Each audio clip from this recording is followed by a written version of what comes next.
Good afternoon. I thought I would come on board and have a chat about the new moon in Virgo, which is happening at the moment in our charts. Virgo, this is a new moon, so this is a time to set intentions, clear intentions, which are really, really important at a particular point in time. New moons do tend to be those times where you set the intentions, whereas full moons are times when we review things. So with this new moon being in Virgo, it's at 4 degrees. It's bringing our attention to the practical matters we need to take care of after everything that's been going on at the moment. The energy is a lot calmer, and we have to look at where we're looking at and wanting to improve things for ourselves on a daily basis. And Virgo connects the mind and the body through daily devotions and practices that serve your energy. It's a beautiful new moon to return to yourself and check in with what requires your attention now, as well as stepping away from what no longer is important. Where are you and where do you want to go? The new moon energy suggests a restart, and Virgo wants it to be simple and well organized. Virgo has a strong health aspect to it, so if you've been unwell or want to start a new health routine, then this is a great time. Virgo also loves clean eating and alternative therapies. It's very big on health and healing. So you could add these to your routine as well.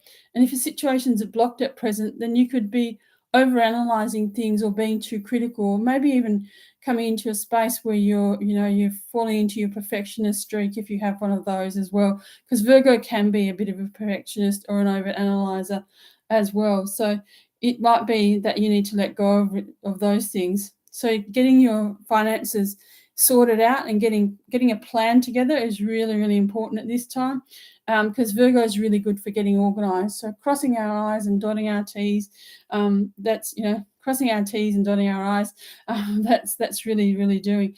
And it's a time to ask yourself, am I moving in the right direction? Am I doing well in my health?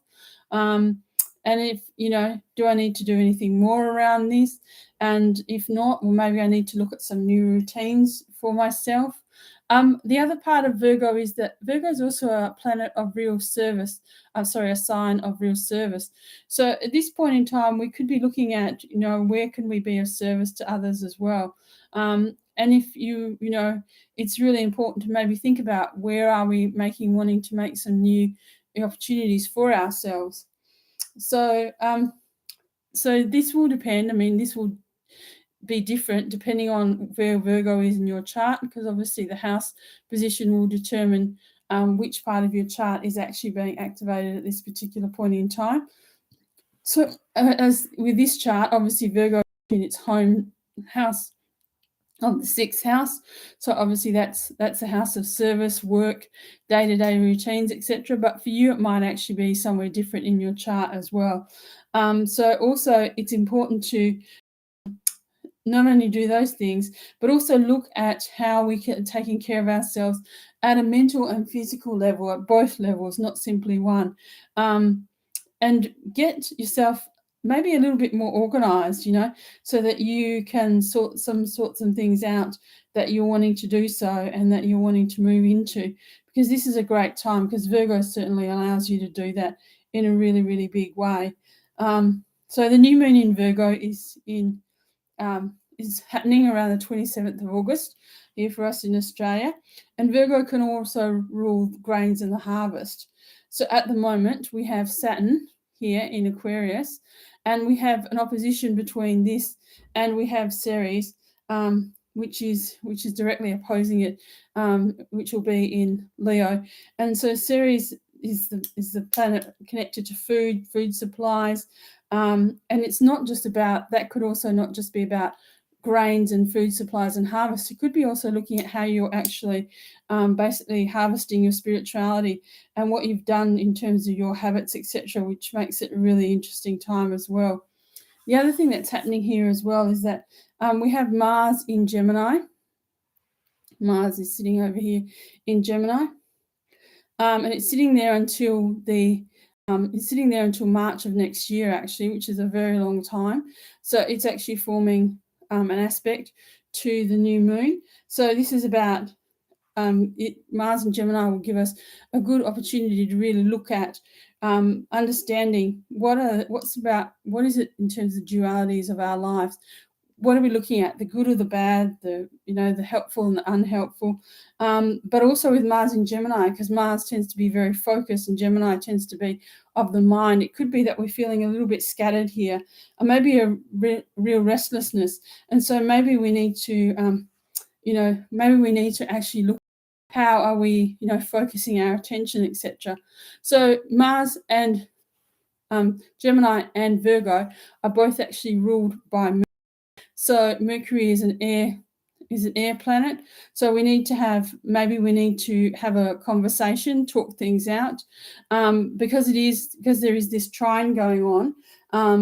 Objective Mercury can really hear the differences, and Gemini will activate the mental body, and so that can ease some of the frustration.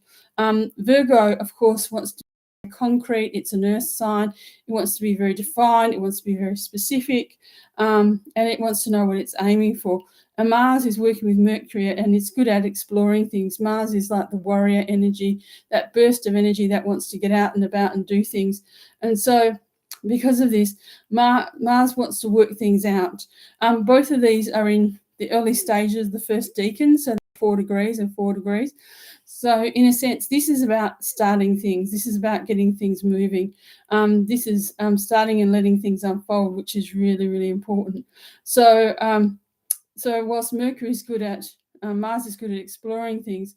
Virgo then comes in and looks at how can things be improved, how can we meet certain standards and expectations, but also be a bit careful in doing so that we don't don't get caught up in being too perfectionistic and too rigid in terms of what we're doing. So we're hopefully aiming to keep some of that adaptable energy which Virgo has, so that we can move forward in that. So Mercury is also, we have Mercury in the chart. Where's Mercury in our chart?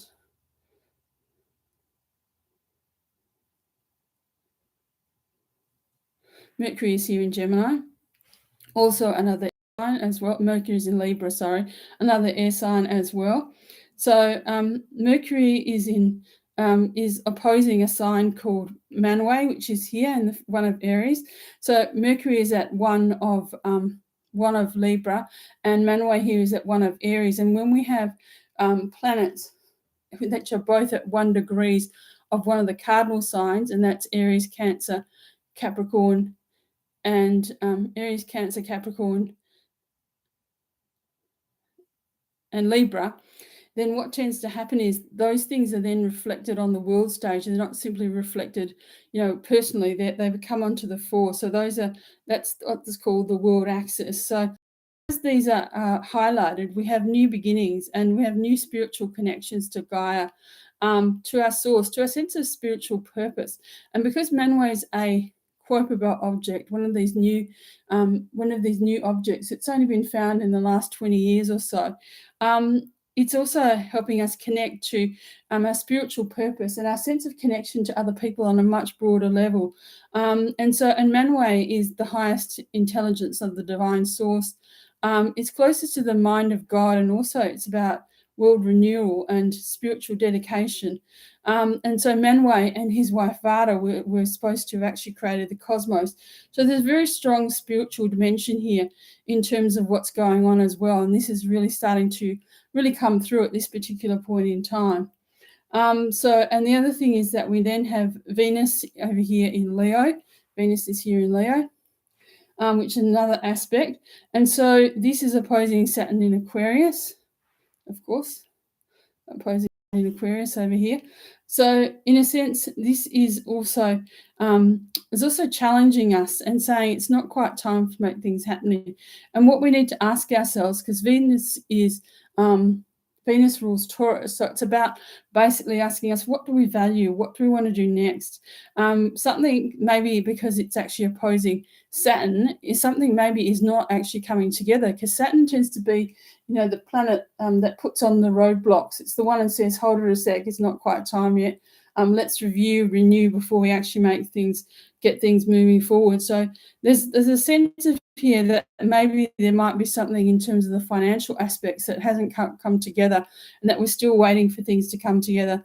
And we have to look then, in terms of where we're going. So Leo forms a T-square to Saturn and Uranus. Obviously, Uranus, yeah. So there are all these aspects actually forming. So in a sense, it may well be time to, particularly if we're looking at relationships and we have this happening in our 5th or 7th house, which are our relationships houses, maybe there might be a tension within us of almost like a push-pull, where, on one hand we have Uranus who's saying, I want to be free, I want to break free. And the other planet saying, look, I'm looking for, particularly with Saturn, I'm looking for stability, I'm looking for security, I'm looking to know where I am, and I'm looking for some sort of commitment. And so this could actually really, really be quite a tension between us, that push-pull between wanting to be free and wanting to be committed and stable as well. And because Taurus also has currency, there could also be changes as well. So Venus here, Venus in Leo, is also squaring here the North Node and Uranus in Taurus, and also squaring, and there's also squaring the South Node, which we haven't put in here. South Node will be at 16 of Scorpio, obviously directly opposite the North Node. It hasn't come up in this chart, but that's where it normally sits. And so there's new insights coming in and shifts in our value systems. Things can change at a personal level. Things can be surprising because Uranus tends to bring in surprises. We're reevaluating things, maybe letting go of things. We're moving past that opposition and asking ourselves, can I really, what do I really want, and what do I need to make decisions I want? So that's really important. And so it's time to check in and maybe get a bit quieter with ourselves. And Virgo, which is, this new moon is asking us to come back into ourselves, it's asking us to look at what do we need to heal, what's healthy, what's not healthy in our life, and what do we need to do in terms of making choices that support and serve me as I move forward in whatever areas. And this needs to be done on a daily basis, because what Virgo is asking is, what sustains me at a deep level, not just at a physical, mental level, but it's also asking that at a spiritual level too. So what sustains me, what's important, is becoming more and more clear. And I think these are really, really big energies. I think the other thing that's highlighted here is that Uranus is very much highlighted. And it's conjunct that North Node until February next year, when it will move. So Uranus is about quantum leaps in evolution. It shows us where we've outgrown things and we need to jump into something different, into a future collective direction, because the North Node is the future collective direction. And it's an inner process of evolution. So it also shows us where we've outgrown certain things as well, too, which is really, really powerful. And because it's Uranus, it's not that tends to do things in small ways. It's not gradual. Like Uranus is like about freedom. It makes big leaps all of a sudden. So things happen out of the blue, it's unexpected, big surprises. So we could be making changes in lots of different ways, which will be very, very powerful as well. And there might be things that come in, when we have very strong Uranian energy, we have earthquakes perhaps. Uranus also rules things like electricity, power, the internet, aviation. So we could see some holdups and some things going on there that are actually quite difficult in a sense as well. And the other thing that happens too for us is that it could also there could also be more truth awakening. There could be more things coming to the fore within ourselves, because Uranus is really shaking things up in a very big way. And so we're moving out of this where we've been to a higher state of being. And so the Sabian symbol, because these are both in Taurus, the Sabian symbol, which is one of the symbols that sometimes we use in astrology, is in fact, for this point, is a continent rising out of the ocean. So it's a new continent rising out of the ocean. So Uranus is the new, Taurus is the land. So it could be a new continent, but it could also be a new beginning, a new arising in terms of basically coming forward and bringing forward that new frequency as well, that new earth frequency that is coming in for all of us at this particular point in time. And the other thing that happens as well is, as we move around the chart, what the planets tend to do, as personal planets that move a bit faster, is that they tend to hit they hit Uranus first. They do tend to hit Uranus first. And so because they hit Uranus first, what tends to happen is that Uranus is telling them to basically change, surge forward, make a new direction, which is break through things. And then what happens is they actually so they move around here, they hit Uranus, then they come up here, and then they hit Saturn. And both of those are big planets. And Saturn is very much the planet of giving them a reality check, stopping things from happening. Saturn tends to put the brakes on things, but because Uranus is the bigger planet and it's the planet that sits further out in terms of the from our actual solar system, Uranus tends to win in all of this. And so the change, actually will eventually happen. But what Saturn does as the planets move around and they hit Saturn after Uranus is that basically there comes a buffering. So it's almost like we get, we take 5 steps forward and we take 2 steps back, and we take 5 steps forward and we take 2 steps back. So there's a bit of a dance of that happening until, we start to move through things, until that's actually, really and truly, happening for us. Now we have Mercury over here in Libra. And so in a sense, because Mercury is, as ruling Virgo and also ruling Gemini here, there's also a link here to our mental ways and our positive thinking. So there's a lot of around this particular moon, this new moon as well. So one of the things we need to be very, very aware of is just our mental energy, not just our practical energy, but what we're actually putting out in terms of what are our thoughts. Are our thoughts positive? Are our thoughts not so positive? And so we need to be able to look at, do a detailed analysis of what's going on. Now, with Mars in Gemini, there's a lot of information coming in and coming out. And sometimes Gemini tends to be a little bit scattered, a little bit all over the place. And so sometimes it's like there's so much information coming in, it's almost like too much, which isn't always a good thing. So there could be flare-ups, around social media or ways we're thinking about things, around the facts and the information around what's happening. And because these things are coming to the fore at this particular point in time. Because Mercury is in Libra, Libra is also connected to the law as well as the public domain as well. So it could be that something comes out, within a legal issue or legal framework that becomes obvious, at this particular point in time, maybe on the world axis because it's sitting on that 1 degree. So that's really important for us. And so this energy here, because there's so much mental energy as well as the physical energy, this is really energizing our mind. And with Mars here in Gemini, Mars really likes to focus. So it's really, really important that with Gemini being, and Mars in Gemini can be very, very creative, as well as very focused, as well as very scattered. But with Mars being in that Gemini, it actually can bring a sense of, one-pointedness too, because Gemini can be very scattered and all over the place. But Aries, Mars, which is ruled by Aries, can be very one-pointed, very focused. So this could be a really good time in terms of this new moon in Virgo to not only focus on our physical health and our health routines and all the things that we're wanting to do, but really put together and visualize a plan in terms of what we want to do, for ourselves in terms of our health, our service, our work, because Virgo also rules work.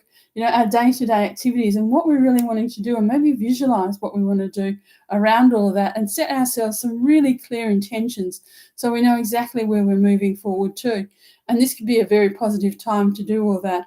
So I think this is going to be, compared to other things that we've been moving through, this will be a fairly quiet time, but compared to what we've just been through.